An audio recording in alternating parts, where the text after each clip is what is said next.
don't forget to celebrate those wins. When you do see yourself walking further easier with a lower heart rate, or you've been consistent this week, or you've been consistent for a month, whatever it is, or you hit a new PR, give yourself credit for doing that. Because those little small wins being celebrated is huge for actually staying motivated long term. Welcome to the V-Shred Better Body, Better Life podcast, where we help you live your best life while working on your health and fitness goals. We're here to make your journey fun and inspiring. What's going on, everyone? Welcome back to another episode of the Better Body, Better Life podcast. I'm your host, Vince Sant. Hope you're having an amazing week, and I want to thank you for tuning in. Today, we're going to be talking about something that we all do every single day: walking. Because it seems simple, right? But the thing is, walking can actually be an absolute game changer when it comes to losing weight. And the best part of walking is that it's easy, it's free, and you can literally do it anywhere. Okay. But here's the deal. Not all walks are the same when it comes to burning fat. Not all walks are the same when it comes to getting in shape. So depending on what your goals are, you might have to do stuff a little bit differently. So if you want to turn your daily stroll where you're walking your dog or just walking on your own into something that actually helps you lose weight, then stick around, because I've got some very simple strategies that anybody can do that are going to help you out tremendously. All right, so first things first, let's just talk about intensity, because that's probably the biggest piece that people mess up on, because a lot of people probably think that they need to be running, or they need to be jumping around, or they need to be doing something intense to lose weight. They need to be drenched in sweat, otherwise their workout doesn't count, right? But that's not true. And when it comes to walking, that's especially not true, because the fact of the matter is you can walk at a moderate pace. And a moderate pace means that you're walking at a pace where you can literally hold a conversation with a friend and still see fat loss results. And there was studies that have shown that moderate walking can be just as effective for fat loss as high intensity workouts, especially if you're consistent with it. There was a study from the American Journal of Clinical Nutrition that showed that walking 30 minutes a day, 5 times a week, which I think we could all do, significantly reduces body fat over a 12-week period.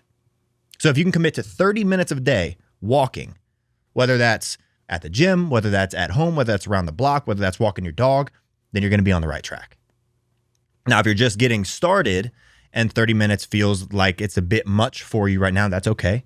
Just start small. Do 10 to 15 minutes at first, then work your way up to 15 to 20 minutes. And then the next week, work up to 20 to 25 minutes. Just work your way up gradually.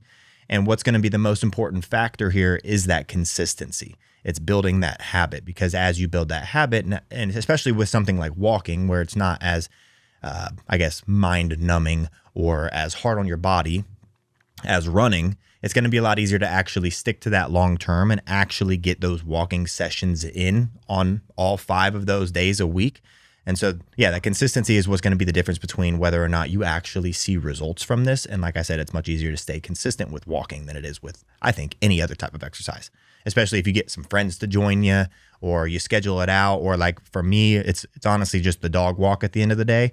I walk for probably 30 to 45 minutes every single night on top of my workouts. Now, you don't have to work out on top of that, but that's something that I enjoy. I don't even consider that a workout because I'm enjoying doing it. So if you can find a way to enjoy your walks, if you get a friend group that goes for walks in the evenings or first thing in the morning, if you can make it a community type thing, or like I said, do it with your pet, it makes it a lot easier.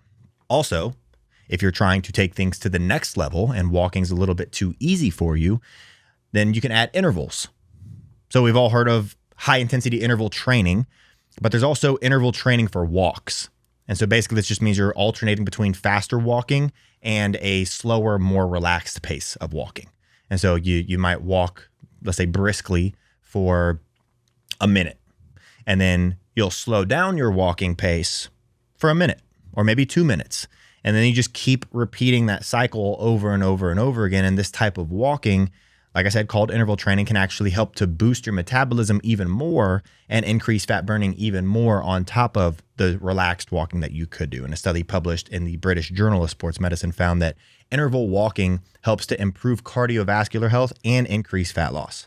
Plus, if you get a little bored with walking, it's much more fun to just incorporate some sort of interval or incorporate some sort of intervals rather than walking at the same pace because you don't get as bored as quickly. And so it becomes something that you actually are, it's easier to stay focused. It's easier to stay on task when you're constantly having to watch a clock and you're going, okay, I have 32 seconds left at this brisk pace, and then I'm going to rest for a minute. So instead of just sitting there thinking, oh my gosh, I have 30 minutes left of doing this, you're looking at it as a minute at a time.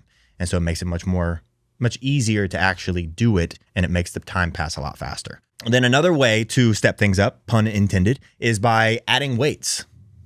And no, I'm not talking about carrying a barbell around your neighborhood while you walk.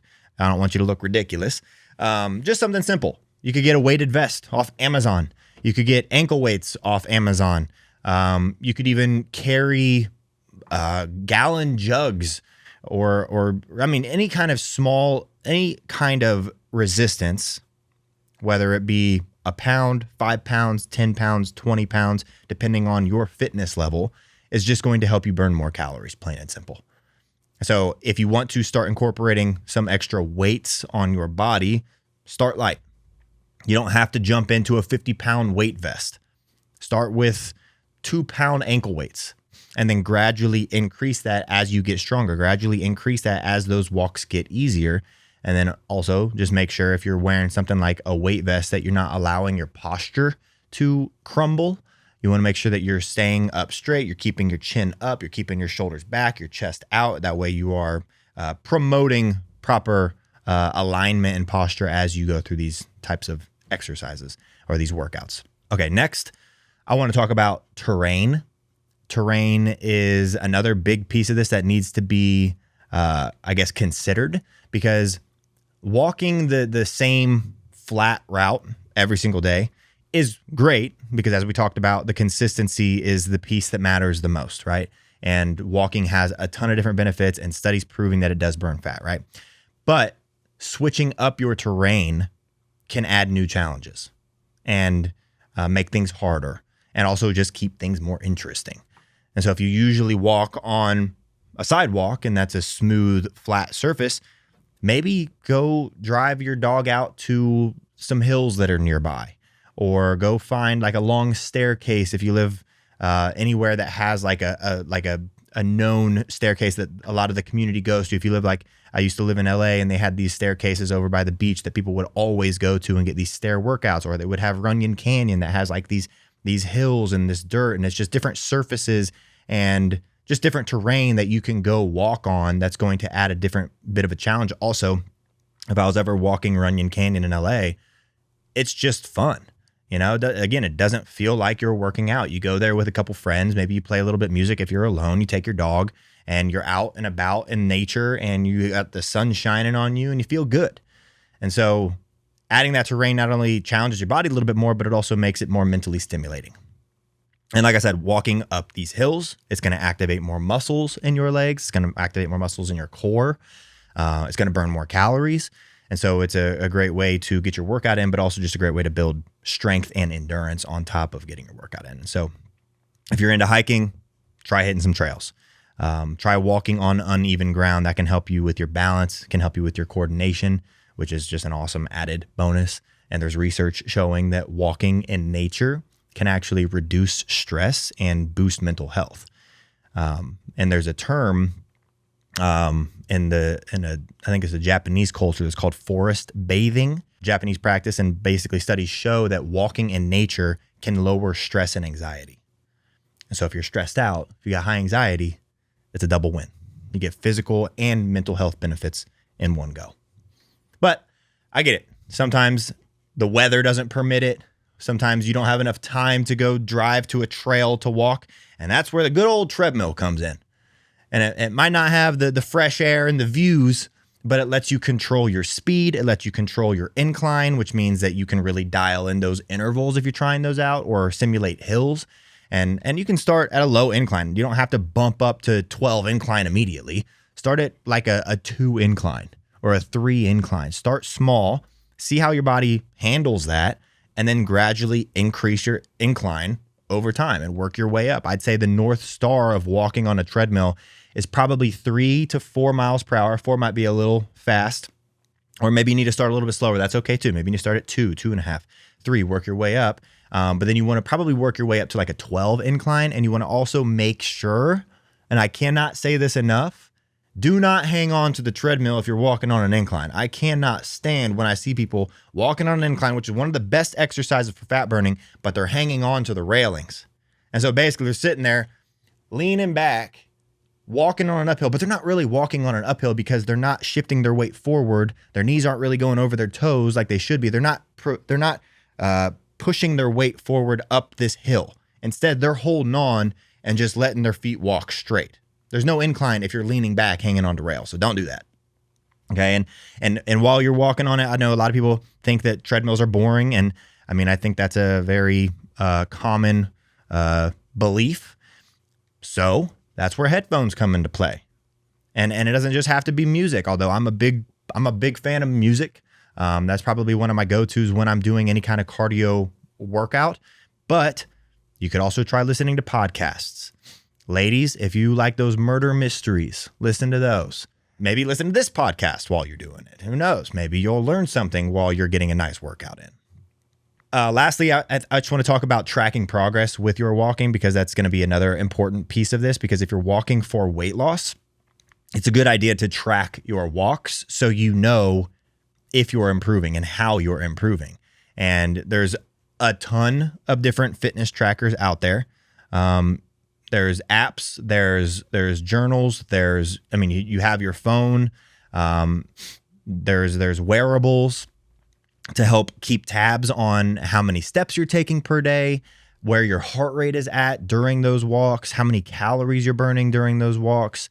And sometimes even the treadmills that you're on, they'll tell you how many walks or how many flights of stairs or how far you've walked. And they have the little heart rate readers. But like, I'm a big fan of fitness wearables. And so whether you're wearing an Apple Watch, whether you're wearing a Garmin watch, whether you're wearing an Oura Ring, I don't have sponsorships with any of those. But if you are working for any of those companies and you hear about this and you want to sponsor us, we're open to it. But those are just a great way to track your walks, track your activity throughout the day. And there's something motivating about seeing those numbers go up over time. Plus, having that data lets you identify patterns, and it allows you to push yourself even more just to do a little bit more every single week. And like I said, you don't need any kind of fancy gear. If you don't have any kind of watches or anything that tracks it, a notebook works just fine. Literally just jot down how long you walked or how far you went. Maybe add a note on how you felt during the walk. Maybe try to just take your own heart rate occasionally to see about where you're at, because you do want to try to keep your heart rate pretty low. Like I said, you want to be able to hold a conversation during these walks. And then lastly, I would say just don't forget to celebrate those wins. When you do see yourself walking further easier with a lower heart rate, or you've been consistent this week, or you've been consistent for a month, whatever it is, or you hit a new PR, give yourself credit for doing that. Because those little small wins being celebrated is huge for actually staying motivated long term. And if you hit plateaus, which happens to literally everybody, just mix things up a little bit. And that's why I wanted to include talks about just regular walks. I wanted to talk about different terrains. I wanted to talk about different speeds and intervals. Go try a new route. Go try a new path. Go invite a friend.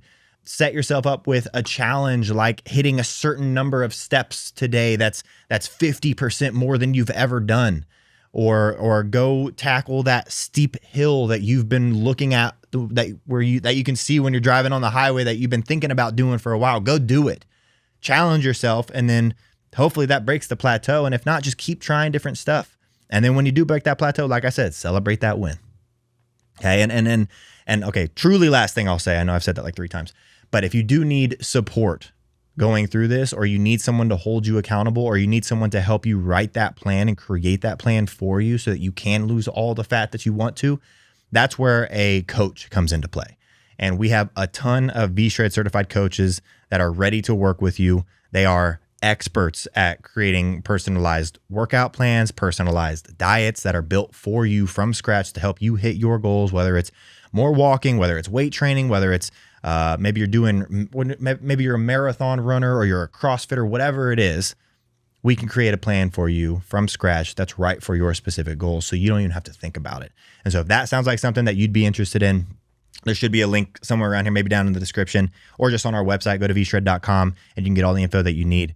But that's all I wanted to really talk about with walking. I cannot stress the importance of walking enough. It's one of the things that literally everybody can do, and it's one of the keys to living longer if you just simply walk.